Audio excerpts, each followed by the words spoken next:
At exactly midnight, something invisible snapped into place, and the world quietly changed forever.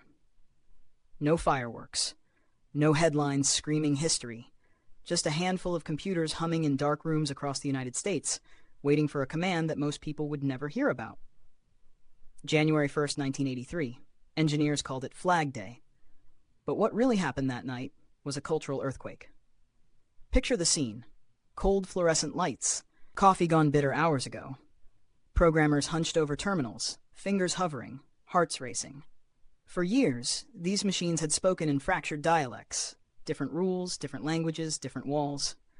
Networks existed, but they were islands, powerful, isolated, and jealous of their boundaries. Then came a radical idea. What if no single network controlled the conversation?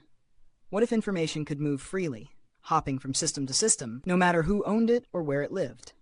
That idea had a name, TCP/IP. And on that night in 1983, ARPANET, the military-funded experiment that connected elite universities and research labs, made a choice that would ripple through human history.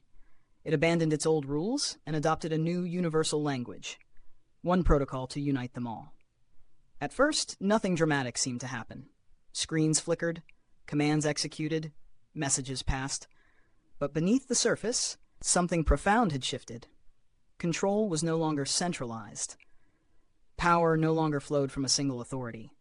The network could grow without permission. Here's the twist most people miss. This wasn't just a technical upgrade. It was a cultural rebellion.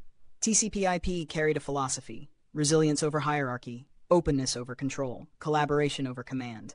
If one path failed, data would find another. If one network fell, the system would survive. It mirrored a deeper human desire: to connect without asking, to speak without being filtered, to build together instead of waiting to be told how. Suddenly, networks could multiply. Universities linked up, then companies, then hobbyists, then strangers.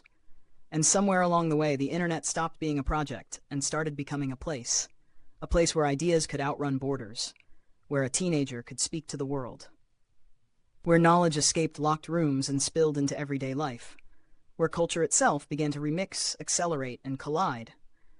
But that freedom came with a cost. Chaos followed openness, noise followed connection, and the same system that empowered voices also amplified shadows.